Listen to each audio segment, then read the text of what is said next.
ब्रिजभूषण शरण सिंह कर रहे हैं प्रेस कॉन्फ्रेंस, इधर रुक करते हैं। मैंने एक ऑडियो दिया है जिसमें धरने पर बैठा हुआ एक खिलाड़ी किसी लड़की से कह रहा है कि किसी भी लड़की का इंतजाम कर दो, किसी भी तरीके से इंतजाम कर दो। मतलब ये 4-4 महीना मेरे खिलाफ लोगों को उकसाएंगे, भड़काएंगे, सबूत इकट्ठा करेंगे और फिर 3 महीने बाद एक ले जा करके फिर किसी न किसी को पेश कर देंगे। चलिए, मुझे उस पर भी कोई आपत्ति नहीं है, ये काम जांच एजेंसी का है, वो जांच एजेंसी अब काम करेगी। लेकिन हमने तो लगातार सरकार के फैसले का सम्मान किया और ये लगातार इसका उल्लंघन कर रहे हैं। रोज रोज ये नई डिमांड लेकर के आ जा रहे हैं। अब जांच एजेंसी की रिपोर्ट सार्वजनिक होने का इनको इंतजार करना चाहिए। फिर ये धरने पर बैठ गए। अब धरने पर बैठ गए, पहले इनकी मांग थी एफआईआर की जाए। चलिए भाई, इनकी मांग स्वीकार हो गई, अब एफआईआर हो गई। अब इनको चाहिए, अब कहते हैं कि जेल के अंदर होना चाहिए, सारे पदों से इस्तीफा देना चाहिए। तो ये जो मेरे पास, मैं लोकसभा का सदस्य हूँ, ये पद मुझे दिनेश फोगाट की कृपा से नहीं मिला है, हमारे क्षेत्र की जनता ने मुझे दे रखा है। और एक बार नहीं, 6 बार दे रखा है। 6 बार मुझको दिया, मेरी पत्नी को दिया, और उनकी कृपा पर नहीं है। और कुश्ती संघ का अध्यक्ष पद भी उनकी कृपा पर नहीं है। मैं चुनाव लड़कर के जीता हूँ। और आपके माध्यम से आप सवाल पूछेंगे तो मैं कहना चाहता हूँ, एक ही परिवार और एक ही अखाड़ा क्यों? हरियाणा के अन्य खिलाड़ी क्यों नहीं? हिमाचल के, महाराष्ट्र के, मध्य प्रदेश के, केरला के, कर्नाटका के, तमिलनाडु के, बंगाल के, आसाम के, देश के अन्य प्रांतों के खिलाड़ी क्यों नहीं? 12 साल से लगातार इनके साथ यौन उत्पीड़न होता है, केवल इनके साथ। वो यौन उत्पीड़न देश के अन्य खिलाड़ियों के साथ क्यों नहीं होता है? केवल एक ही अखाड़ा और एक ही फैमिली, एक अखाड़ा एक फैमिली। बाकी हरियाणा का 90% खिलाड़ी और 90% गार्जियन ब्रिजभूषण सिंह के साथ है। क्योंकि मैंने काम किया है, मैंने खेल को जहां तक सेवा दे सकता है ईमानदारी से सेवा दिया है। और इसीलिए आज देश का एक, जबकि इन्होंने कोई कसर नहीं छोड़ी है, इन्होंने कोई कसर नहीं छोड़ी है कि कोई निकल करके आ जाए। लेकिन एक सवाल मैं मीडिया के माध्यम से, आपके माध्यम से रखना चाहता हूं कि 12 साल से इनके साथ ही हो रहा है, एक अखाड़ा एक फैमिली। और इस 12 साल में भी एक बार भी ये शिकायत लेकर के ना तो खेल मंत्रालय में गए हैं, ना किसी पुलिस स्टेशन पर गए हैं, ना कभी फेडरेशन में आए हैं। और यही खिलाड़ी आंदोलन के 15 दिन तक पहले इनकी वीडियो सुन लिया जाए, इनका ऑडियो सुन लिया जाए, और ये जो है हमारी तारीफ करते थे। ये जो खिलाड़ी आज धरने पर बैठे हैं, ये अपने शादी में मुझे क्यों बुलाते थे? फिर जोड़े में होकर के मेरा फोटो क्यों लेते थे, मेरा आशीर्वाद क्यों लेते थे? लेकिन मैं एक संवैधानिक पद पर हूँ, मेरी एक बोलने की मर्यादा है, उस मर्यादा के तहत मैं बोल रहा हूँ। अब मामला सुप्रीम कोर्ट के पाले में है, दिल्ली पुलिस के पाले में है, जो भी निर्णय करेगी हम मुझे उसी। इस साजिश के पीछे कौन लोग हैं? सांसद जी, साजिश के पीछे कौन लोग हैं? आखिर आपको इसके पीछे क्या दिखता है? कौन है वो एक फैमिली, एक अखाड़ा, और इसके पीछे कौन है? का नाम क्या है?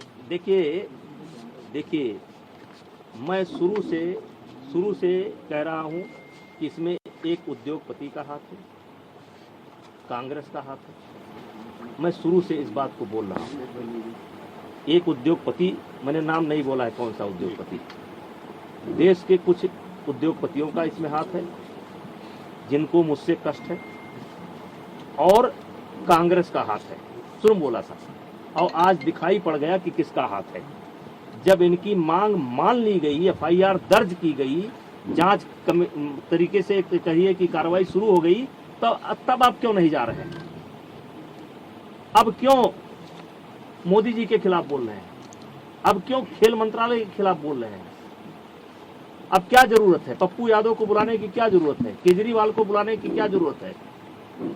वो कोई रिटायर गवर्नर है, क्या नाम उसका, सतपाल मलिक को बुलाने की क्या जरूरत है? प्रियंका गांधी जी को तथ्य मालूम नहीं है। जिस दिन प्रियंका गांधी जी को तथ्य मालूम होगा कि दीपेंद्र हुड्डा ने कहां ला करके मुझे फंसा दिया, उस दिन उनको मालूम पड़ेगा।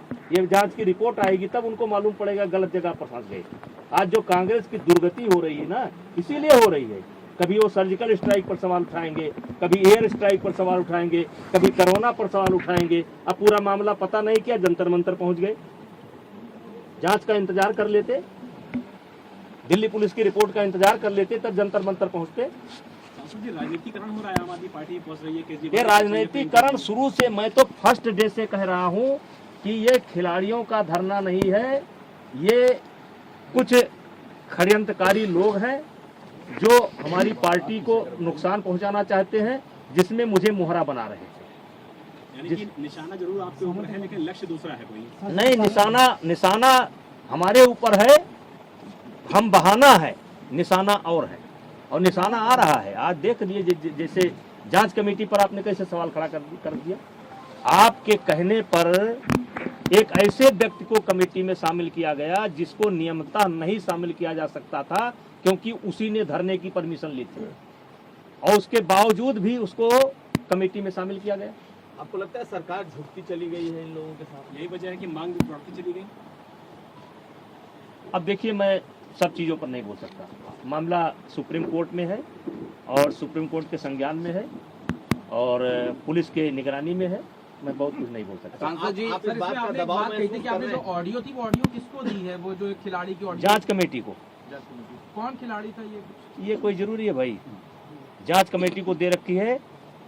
वो लड़कियों से बात करता है कि भाई देखो, कोई लड़की बात कर लो, कोई लड़की किसी भी तरीके से कोई लड़की ले आओ, और ले आए। क्योंकि जो आईओ के सामने जो बच्चे पेश हुए हैं, या जो बच्चे ओवरसाइट कमेटी के सामने पेश हुए हैं, उसमें वो बच्चा नहीं था। यद्यप मुझे उस बच्चे का नाम पता भी नहीं मालूम है, लेकिन वो बच्चा नहीं था। सांसद जी, जैसे कि 16 से 18 इधर खेल हुआ, तो क्या इस खेल को जो पहली बार रोका गया था और दोबारा हो गया, इसके बाद ये टाइमिंग क्या कैसे देखा जाए कि ये धरना शुरू हो गया? अब देखिए, बहुत अच्छा सवाल आपने किया। ये कहते हैं कि मुझे कुश्ती को बचाना है, इसलिए हम इस धरने पर बैठे हैं। हमारे देश को एशिया चैंपियनशिप जूनियर अलॉट थी, आपने पत्र लिख करके उसको कैंसिल करवा दिया। ये इन्होंने कुश्ती को बचाया। दूसरा, ओपन नेशनल टूर्नामेंट हो रहा था, उसको इन्होंने रद्द करवाया। एक काम ये उन्होंने कुश्ती को करके बचाया। महिलाओं का कैंप चल रहा था, बच्चियां आ चुकी थी, उनको कैंप छोड़ करके भागना पड़ा और वो आज तक कैंप नहीं लग पाया। ये इन्होंने कुश्ती को बचाया। और जब ओवरसाइट कमेटी बनी थी तो उसमें 3 सप्ताह का समय दिया गया था। 3 सप्ताह के बजाय मैंने 3 महीने तक वेट किया, और जब ओवरसाइट कमेटी समाप्त हो गई, उसने अपना कार्यकाल समाप्त किया, क्योंकि हमारी फेडरेशन को भंग नहीं किया गया था। हमारी फेडरेशन को भंग नहीं किया गया था। जब ओवरसाइट कमेटी ने अपने आप को ये हो गया कि अब ओवरसाइट कमेटी नहीं है, तो चूंकि देश में जैसे इस समय एशिया चैंपियनशिप होना है, फिर वर्ल्ड चैंपियनशिप होना है, हमारे यहाँ खेल रुका हुआ है, कोई नेशनल नहीं हो रहा है, कोई ओपन नेशनल नहीं हो रहा है। तो जब नेशनल नहीं होगा, अब जैसे कैडेट है, अगर कैडेट का नेशनल नहीं होगा, अंडर 15 का नेशनल नहीं होगा, तो एशिया जाने के लिए टीम कैसे बनेगी? एक प्रक्रिया है ये कि पहले हमको कराना पड़ेगा। हमारी फेडरेशन भंग नहीं थी, हमने जो है इस खेल को करवाया। अब ये खेल को करवाया तो हमने भाई हरियाणा के खिलाड़ी लड़े, बहुत बड़ी संख्या में लड़े, बच्चे मेडल लेकर के गए। मैंने कोई मेडल सेरेमनी नहीं की, मैंने कोई मेडल सेरेमनी नहीं की, मैं कभी अखाड़े पर नहीं गया। मैं जो है बैठ करके अपनी कुश्ती को देखता रहा। कुश्ती देखने का अधिकार मुझको भी है। हरियाणा की कई बच्चियां मेरे पास आईं कि सर मुझे फ़ोटो लेना है। हमने कहा बेटा आज फ़ोटो खिंचाओगे और कल इसी फ़ोटो पर मुकदमा लिखाओगे। उन्होंने कहा नहीं सर मुझे तो लेना ही लेना है। फिर उनकी माँ निकल करके आ गई, सर मुझे लेना ही लेना है। फ़ोटो ले गए, और उसके बावजूद भी मैं मेडल सेरेमनी नहीं किया। लेकिन ये कहते हैं कि मुझे खेल को बचाना है, तो खेल को बचाना है तो नेशनल को बंद कर देना है, ओपन नेशनल को बंद कर देना है। ये खेल को बचा नहीं रहे हैं, और ये आने वाले समय में पता चलेगा कि इस 4 महीने के अंदर इन्होंने खेल का कितना बड़ा नुकसान कर दिया है।